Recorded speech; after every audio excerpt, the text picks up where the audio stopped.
Over the next couple of days, you'll probably hear a lot about how to make better design, how to execute better, how to consider your clients or the end user when you're doing what you have to do. And I'd like to add another item to the list to consider as you sit here for the next 2 days, which is how can you help the human race? How can you help the human race, the human species, progress? I'm not joking either. This is something I think we all have to be aware of. At the end of the day, the human animal is a social animal. And our very survival depends on our ability to form communities, to form cultures. What's a community? What's a culture? It's a group of people with a common set of values and beliefs, right? What's a country? It's a group of people with a common set of values and beliefs. What's a company? It should be a group of people with a common set of values and beliefs. When we're surrounded by people who believe what we believe, something remarkable happens. Trust emerges. And make no mistake of it, trust is a feeling, a distinctly human feeling. You know, we all have friends who are total screw-ups and yet we still trust them, right? Well, the same is true when we go to work. Do we want to go to work with people who understand us, who believe what we believe, who have a similar view of the world that has nothing to do with their opinions and the differences that we share? That's good. That's called diversity. That's called advantages to problem solving, which is we can all look at the same thing from a different angle and come up with solutions. What I'm talking about is why should you help each other in the first place? What are you in pursuit of? Now the question is what creates that sense of values and beliefs? What creates that sense of trust? Right? Our very human instinct. We know how to find people who believe what we believe. Our survival depends on it. We're biologically gifted with this idea. If I ask you to go out in the street and find all the people who believe what you believe, you know exactly what to do. You're going to strike up conversations. You're going to start talking to people. And either you'll have a good feeling about them or you won't. Either you'll have chemistry, whatever that means, or you don't. Sometimes it's quick, sometimes it's slow. But we know how to do it. It's called making friends, it's called dating, it's called networking. We have the innate ability to do it. The problem is it's not scalable. The problem is you're the only one who had that gut feeling. And we call them inauthentic. The entire process of asking other people who we should be is inauthentic. That's hilarious to me.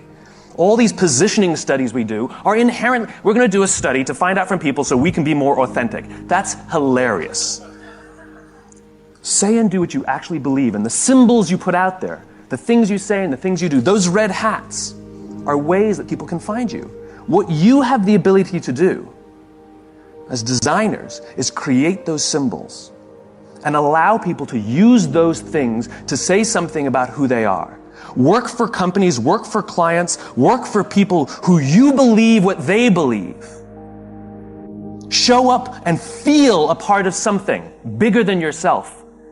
And your part is to put what they believe into pictures and words and symbols and graphics so that other people can use those things to say something about who they are. And again, our very survival depends on this. We need to trust each other, and we're more willing to trust somebody who's willing to help us.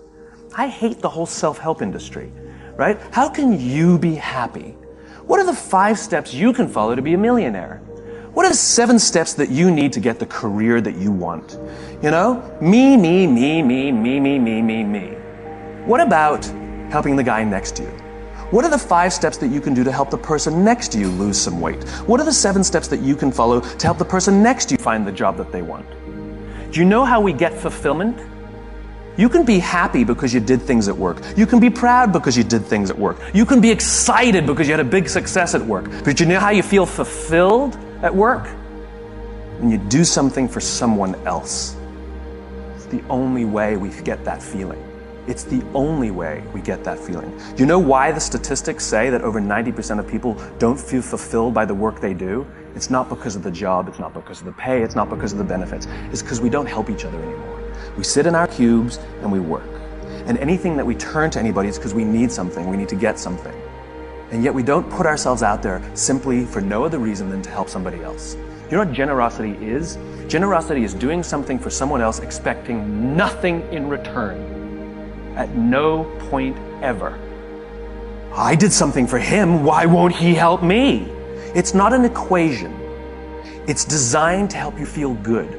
And Mother Nature has given us this feeling when we do something for someone else to encourage us to do it. Because when we are in groups, when we are surrounded by people who believe what we believe, trust emerges and our very survival and progress goes up.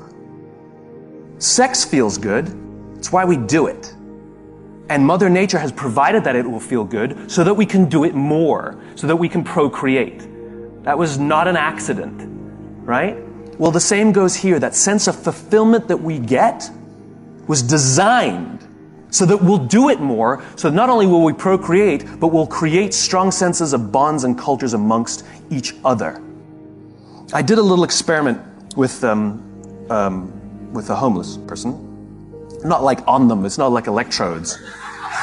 With them, voluntarily helped me. Because the whole idea of giving, right? You've all walked down the street and you've all seen someone begging and you either have or haven't thrown a few pennies in their cup. When you do, you feel good. You bought that feeling. And so here's a little experiment. I found a nice homeless lady on the streets of New York who's willing to help out. And I learned that with her sign, which was pretty typical, I'm homeless, I'm hungry, blah, blah, blah, she makes between $20 and $30 a day for her day's worth of work, 8 to 10 hours of sitting there selling goodwill. 8 to 10 hours, she'll make $20 to $30. $30 is considered a good day. I changed her sign, and the new sign made her $40 in 2 hours. And then she left. It's one of the reasons she's homeless is because she's decided that she only needs $20 to $30 a day to live. If she stayed, she would have made $150. The point is she made $40 in 2 hours. What did the sign say? The sign said, if you only give once a month, please think of me next time. It has nothing to do with the taker. It has everything to do with the giver. And what are the objections people give when they don't give? I can't give to everyone. How do I know that they really need it? And so I address both those concerns. I know you can't give to everyone. So if you only give once a month, my cause is legitimate. I will still be here when you're ready to give. $40, 2 hours. Make it about them, not about you. The fact of the matter is 100% of customers are people. And 100% of clients are people. And 100% of employees are people. I don't care how good your product is. I don't care how good your marketing is. I don't care how good your design is. If you don't understand people, you don't understand business. My question is what are you doing to help the person next to you? Don't you want to wake up and go to work for the only reason that you can do something good for someone else? Wouldn't you want them to do that for you? Thank you very much.